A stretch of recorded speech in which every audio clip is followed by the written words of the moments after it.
Well, as we've seen there, much of the North Island's roading network has been smashed yet again. Last week's storms exposing the fragility of routes that thousands rely on.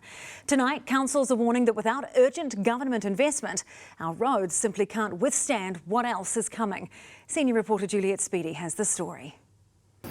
Slip after slip after slip up and down the east coast of the North Island. Yesterday I was out there with Brad Flair, our infrastructure chair, and he was quite surprised, as I was. You know, there's a huge number of slips onto the road, a large number of slips that have dropped away from the road edge as well. We are a district that's incredibly dependent on a pretty significant road that goes around the peninsula. There are not many ways of getting from one side of the peninsula to the other, and the more we can do to build resilience into those roads, the better. With climate change, these storm events are going to get worse. They're going to get more often and they're going to be more intense. And that puts enormous pressure on our roading. This giant slip north of Whitianga is one of many in a district where entire communities found themselves cut off after last week's floods. When the Prime Minister visited last week, the Coromandel Thames Mayor told him more spend on roading resilience is vital. He pointed to a rare success, the rapid rebuild of State Highway 25A after Cyclone Gabrielle, where NZTA pulled years of work forward and delivered it at pace. After this event we had two slips on that road, State Highway 25A, and they were cleared within about half a day. If the work had not been done, all that work that NZTA had not been done, we would have had to cope with, our estimate is something like 15 slips.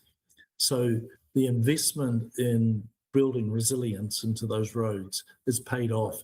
Our coastal communities up and down the east coast, like the Coromandel's very similar to Northland, we have a lot of these roads that were built 50, 100 years ago that were sort of pushed in and they've grown and now they're being tar sealed and the communities have developed and there's a lot more people living out there, a lot more usage. A lot of our roading is through quite vulnerable terrain, and so we've got real problems, and often because of the low population there, we don't have a lot of alternative routes often, and so communities can get isolated for quite long periods of time.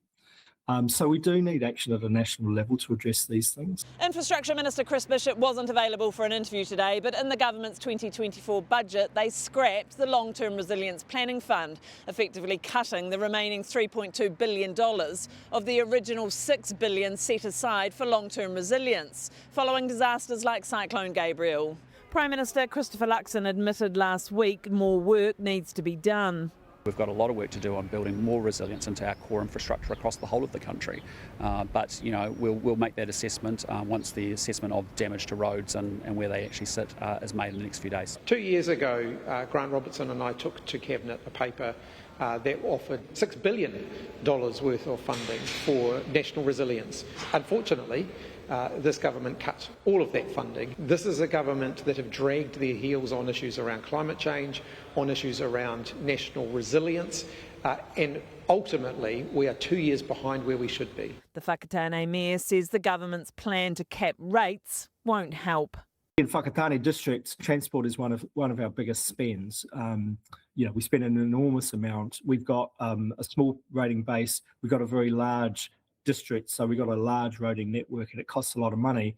And one of the problems for us is with the rates capping that's been announced by this government. I think she's going to be a big hurt to the chequebook to fix the damage from this storm. And it's damage we know won't be a one-off.